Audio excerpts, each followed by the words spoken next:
So I decided to do a night walkthrough of the installation. And I also decided that I was going to talk a little bit about the 3 different pieces that are in this show.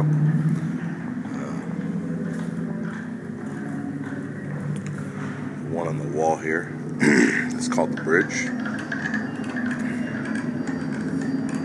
It's a composite of about 60 photos taken over the course of 2 days on the San Francisco Bay Bridge, heading into San Francisco. So this is my commute into the studio. And I was really interested in trying to sort of collapse a moment into a sort of non-fixed image that would maybe represent this multiplicity of perspectives that I'm sort of, I wouldn't say obsessed with, but that's really the focus of this installation and a lot of my recent work. So if there is no one sort of nomenon or experience of something outside of the body or outside of a embodied experience with it, then how can knowledge sort of begin to form the chains and the sort of mesh of meaning when there are an equal number of or really a staggering number of equal valences, sort of equal perspectives. So how do we begin to account for those perspectives? And I'll show you the title cards. I realized I didn't do that last time. It just has the materials.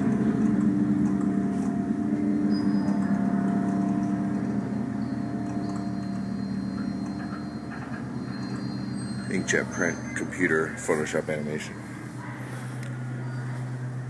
This piece is called Belie.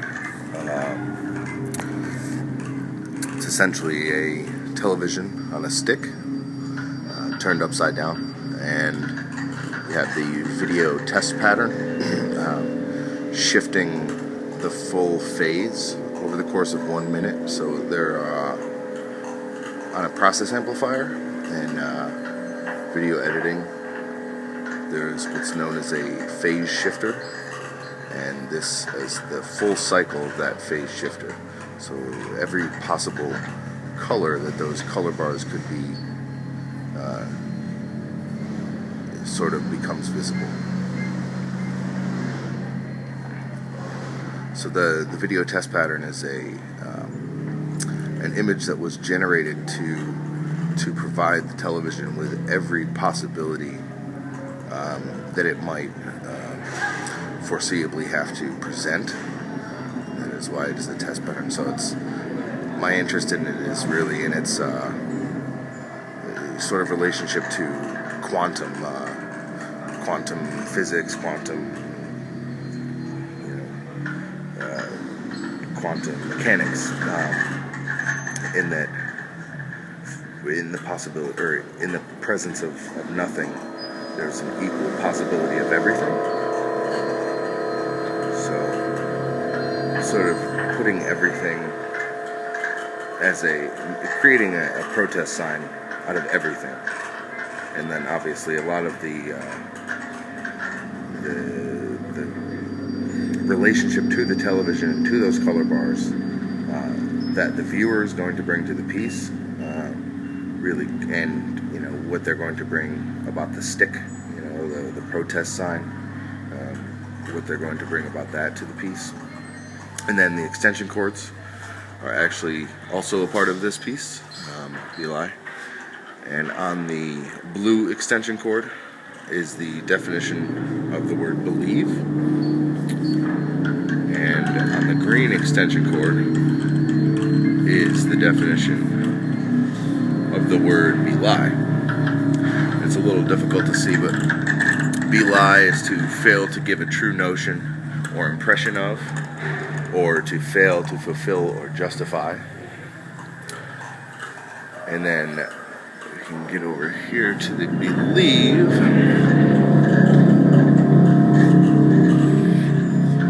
Where do we have it here? Believe is on the blue chord. Let's see if we can find one. We have one here. Accept something as true, to feel sure of the truth of. So those are the two definitions associated with, or that are printed on those chords. And then, so the materials for this piece are television, the stick, the extension cords, and DVD player.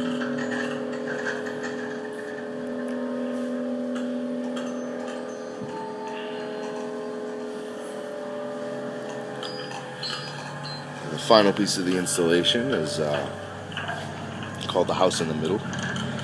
And The House in the Middle was a 1954 film produced by the Department of Defense and the National Fix-Up, Paint-Up, Patch-Up, I might be messing that up a little bit, but Bureau. And the video, or the film, sorry, actually demonstrates the effects of a nuclear bomb on a freshly painted house, a sort of moderately kept house, and then a filthy sort of house. And you can see it through the analog video synthesis that was generated I'm not going to talk about how that was generated, but a lot of analog video synthesis sort of is overlaid with The House in the Middle, the original found footage, in order to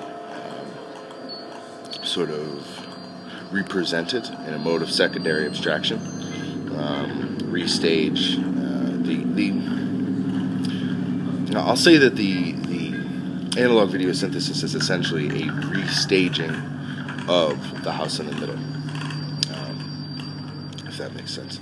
And then associated with that is this sod grid, and the grid is painted in one place in front of the wall where the video is projected, and then it's moved to a different place. And within the sod grid, you have the sprinkler head speakers.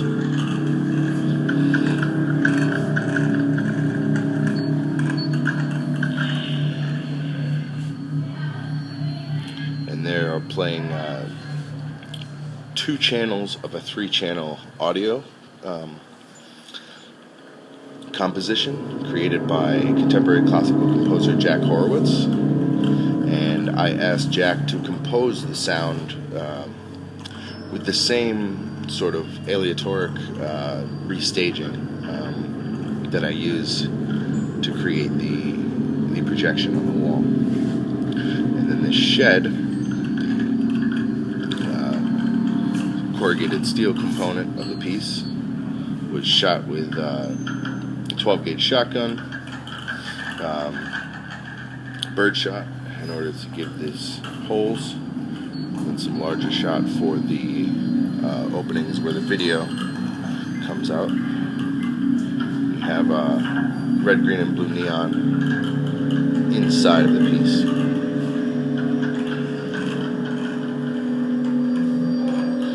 So really bringing together all of these things. This is really probably most overt nod to the retrofuturistic sort of elements in my work, but I feel like they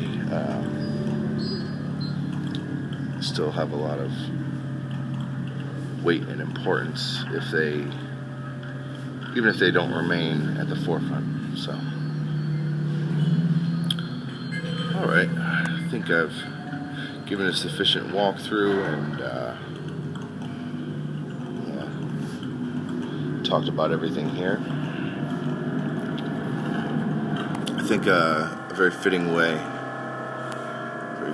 to end this piece. I'll thank Tri-City Fence Company for installing the fence for me. But I think a very fitting way to end this piece is to read the quote that I have associated with this piece from Margaret Young. It's from Miss McIntosh, my darling.